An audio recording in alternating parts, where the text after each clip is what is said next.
ચરિત્ર માનસ ગાથામાં તમેનું આગળ વધી રહ્યા.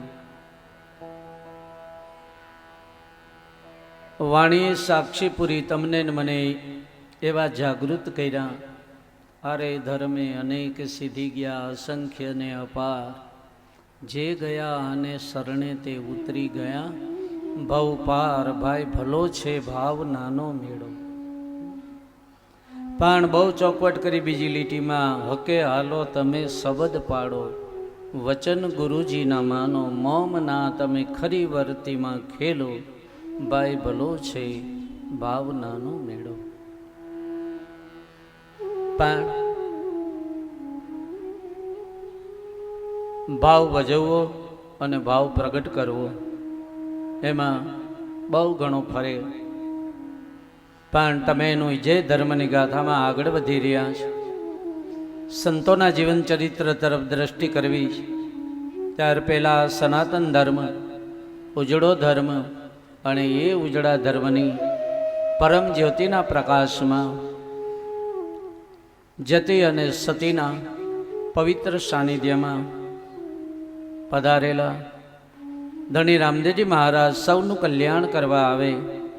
અને એ ધણી રામદેવજી મહારાજની ધુરામાં વાત એ કરતો હતો કે એક ગુરુના બે શિષ્ય, એકનો સહાર કરે, એકને ગુરુ પદમાં અભય વચન આપે. ધણી રામદેવજી મહારાજ અને ભૈરવ, કારણ કે બાબા બાળનાથના પરમ શિષ્ય ભૈરવ રાક્ષસ હતો. ફાઇનલ વાત, સહાર કર્યો ધણી રામદેવજી મહારાજે. કેમ? છતાંય ગુરુએ એનો વિરોધ નથી કર્યો.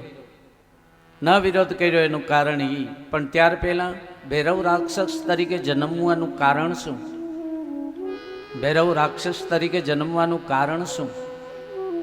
કારણ એ જ કે જે એક સદગ્રસ્ત, અને એ સદગ્રસ્ત બાબા બાળનાથના આશ્રમમાં, હું તો ત્યાં સુધી કહું આપને, સંપત્તિથી કદાચ તમને મને સન્માન મળે, સંપત્તિથી તમને મને સન્માન મળે, પણ ભક્તિથી તો ભગવાન જ મળે મારા બાપ. સંપત્તિથી સન્માન મળે, ભક્તિથી ભગવાન મળે, એમ સંપત્તિનો સહજ મત. અને એ સંપત્તિના સહજ મતમાં બાબા બાળનાથજીના આશ્રમમાં જઈ અને વિનંતી કરી, મારી પાસે ખૂબ સંપત્તિ છે. ત્યારે આગળના ધર્મ આચાર્યો બધા સ્કૂલો પણ ચલાવતા, એમાં નાની નાની દીકરીઓ સ્કૂલે ભણવા આવતી. આ સદગ્રસ્તે બહુ સંપત્તિની આશ્રમમાં પુરુષાર્થ કરવાની કહેવાય છે ખાતરી આપી. દાન આપ્યા પછી સહજ દ્રષ્ટિ નાની નાની દીકરીઓ સરોવરમાં સ્નાન વિધિ કરવા જાય, સરોવરને કાંઠે બેસે. દીકરીઓએ બાબા બાળનાથને ફરિયાદ કરી, અને બાબા બાળનાથ ફરિયાદ સાંભળી અને પેલા સદગ્રસ્તને એમ કહ્યું કે તમારી દ્રષ્ટિમાં સહજ વિકાર, મારો ધણી રામદેવજી મહારાજે સાક્ષી પૂરે છે, દ્રષ્ટિમાં સહજ વિકાર, આનું પરિણામ આવતો ભાવ તમારે રાક્ષસ તરીકે જન્મ ધારણ કરવો પડશે. જેની દ્રષ્ટિમાં વિકાર આવે એનો આવતો જન્મ રાક્ષસ યોનિમાં જાય છે, જેનો નર્ક ગતિના વર્ણનમાં આવે. એમ રાક્ષસ તરીકે જન્મ્યા. અને ધણી રામદેવજી મહારાજે ઉદ્ધાર કરવા માટે બાબા બાળનાથે કીધું કે એક શિષ્ય છે પણ વચન ચૂકેલો આત્મા છે, પદભ્રષ્ટ આત્મા છે. અને ધણી રામદેવજી મહારાજે ત્યારે ગુરુવર્ય બાબા બાળનાથે ધણી રામદેવજી મહારાજની એક તો લીલા હતી, પણ એમ કહેવાય છે કંથા ગોદડી ઓઢાડે ગુરુનું કવચ. એમ કારણ કે ગુરુવર્ય જાણતા હતા કે આ તો ગુરુઓના ગુરુ છે. આ અવતારી પુરુષ ધણી રામદેવજી મહારાજ ગુરુઓના ગુરુ છે, છતાં પણ એને એક મારું ગુરુ તરીકેનું કવચ ઓઢાડી દઉં. કારણ ગુરુનું કવચ હું તો ત્યાં સુધી કહું, તમને મને તો કેવળ કાનમાં ફૂંક મારે. શા માટે? મેં સહજ વાત કરીને અટકી ગયો તો 2 દિવસ પહેલા.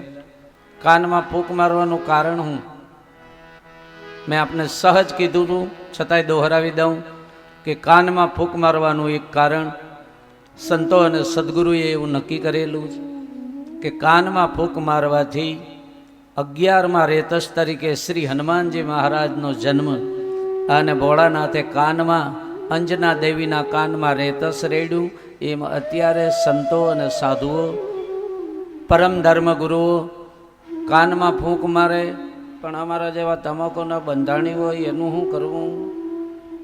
એ ફૂંકને બદલે થૂક નાખે.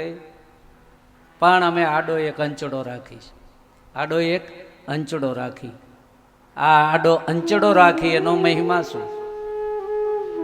આડો અંચડો રાખવાનું એ કારણ કે હું તો આ ધણીની સાક્ષીએ તને અધિકાર ધર્મનો આપું છું, પણ તને કાનમાં આજ ફૂંક મારું છું. કદાચ મારામાંય કોઈ ગુરુ કાંઈ સર્વગુણ સંપન્ન હોતા નથી, મારામાંય કદાચ કંઈ ખામી હોય તો મારો આ મહામંત્ર ધણી રામદેવજી મહારાજનો આ મહામંત્ર હું તને એક એના નામના અંચડાથી ગાડી અને તારા કાનમાં રેડું છું. પણ હવેથી તું કાંઈ ખોટું સાંભળ